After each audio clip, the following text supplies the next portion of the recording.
আসসালামু আলাইকুম বন্ধুরা, একটু রাজনীতি নিয়ে কথা বলবো। লোভে পাপ, পাপে মৃত্যু।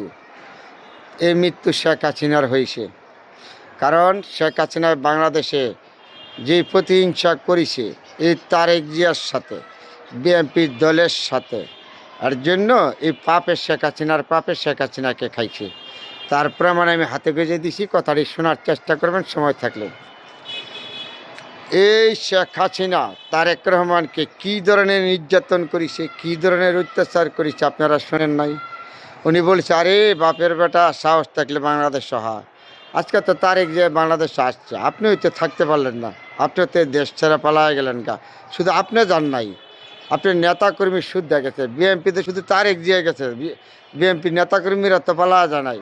তাহলে আপনি শেখ হাসিনা পালায় গেছেন, আপনার সাথে নেতা নেত্রী এমপি যা সবাই পালায় গেছে। তাহলে অহংকার কতদিন থাকে? অহংকার হলো পতনের মূল্য। আপনি যে খাল কেটে কুমির আনছেন, এই খাল আপনারে খাইছে। কারণ অহংকার, হিংসা মানুষের পতনের মূল্য। আপনি কেন ধ্বংস হয়েছেন জানেন? আপনি মানুষের সাথে যে কার্যক্রম করছেন, যে অত্যাচার আপনি বাংলাদেশের জনগণকে করেছেন কায়দা কৌশলের মাধ্যমে, এগুলি সাধারণ জনগণ জানে না, আমরা জানি। আপনি যেই নিত্য প্রয়োজনীয় জিনিসের মধ্যে, সিন্ডিকেটের মধ্যে কী ধরনের দাম বাড়াইছেন, আপনার মন্ত্রী এমপিরা কোটি কোটি টাকা পাইছে। আপনি এই দেশের পরিকল্পনাতে টাকা নিচ্ছেন, এই দেশের বিনিয়োগের নামে, উন্নয়নের নামে লুটপাট করেছেন। আপনি সব বিনিয়োগ থেকে, উন্নয়নের থেকে, পরিকল্পনা থেকে আপনার পরিবার টাকা নিয়েছে। তাহলে আপনি শেখ হাসিনা বাংলাদেশটা ধ্বংস করছেন, শুধু তাই না, গণতন্ত্র ধ্বংস করছেন, এদেশের জনগণকে নির্যাতন করেছেন। বিদ্যুতের দাম কত ছিল আপনারা ভুলে গেছেন? কোথায় নিলেন? নিত্য প্রয়োজনীয় জিনিস কোথায় নিয়েছেন? কারণ এগুলিতে আপনার মন্ত্রী এমপিরা চাঁদা খাইতো, টেন্ডার খাইতো, এর জন্য। আজকে শেখ হাসিনা আপনি নিজেই বাংলাদেশে নাই, কারণ অহংকার পতনের মূল্য। শুধু আমার মুখের কথা না, আল্লাহ পাক রব্বুল আলামিন নিজে বলেছে। আজকে কথা, আপনার এই দলটা শেষ করেছে কারা জানেন? আপনি নিজের হাতে শেষ করেছেন। আওয়ামী লীগের সব লোক যে খারাপ তা আমি বলিনি, আপনি এই দলটা আপনি নিজের হাতে শেষ করেছিলেন। আওয়ামী লীগ আর কত বছর দাঁড়াইতে পারবেন না সেটা আমি বলতে পারবো না।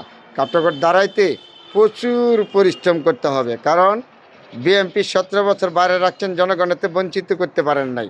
তার গতকালকে তারেক জিয়া বাংলাদেশ এসে প্রমাণ করে দিচ্ছে এই বিএনপির দল গণতন্ত্র বিশ্বাসী দল। কারণ শহীদ প্রেসিডেন্ট জিয়া রহমান একজন স্বাধীনতা ঘোষক না, স্বাধীনতা ঘোষণা দিয়ে বসে থাকে না, এদেশের জনগণের জানমাল রক্ষা করার জন্য কিছু এমন কিছু কাজ বাকি নাই।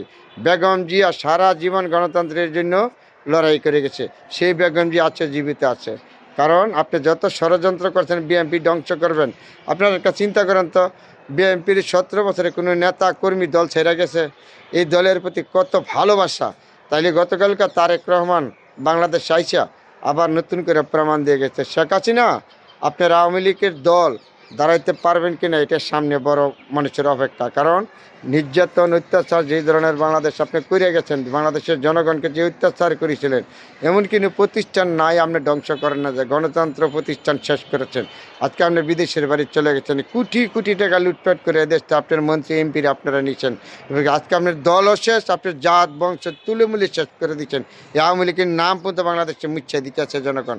সামনে আরও অপেক্ষা থাকেন, আপনি আরও কিছু বুঝতে পারবেন, আরও কিছু দেখতে পারেন। কারণ এদেশের জনগণকে যে নির্যাতন অত্যাচার আপনি করেছেন, কোনো প্রতিষ্ঠান নাই, গণতন্ত্রের প্রতিষ্ঠান আপনি যে ধ্বংস না করেন আপনার প্রতিহিংসার কারণে। আপনি যে কথা বলছেন, আপনার বিবেককে জিজ্ঞেস করেন। আপনি যে বলেছিলেন বাপের বেড়া থাকলে আয়, কিন্তু তারেক যে বাংলাদেশ চাচ্ছে না, এটার নাম ওই দিয়েছে রাখে আল্লাহ মারে কে। আপনি নাই, আপনি নাই, আপনি যাকে দাওয়াত দিয়েছেন আপনিই নাই, আজকে হারাই আসছে। এই বাংলাদেশের লক্ষ লক্ষ মানুষ, কোটি কোটি মানুষ তারেক জিয়ার প্রতি এই সমাজতা জানাচ্ছে। শুধু আপনার আওয়ামী লীগ দলও জানাইছে, শুধু আপনারা জানান। কারণ প্রতিহিংসা আপনার সর্বত থেকে বড় ক্ষতিকার। শেখ হাসিনার ধ্বংস হয়েছে না, আওয়ামী লীগ দলটা ধ্বংস করতেন প্রতিহিংসা দিয়া।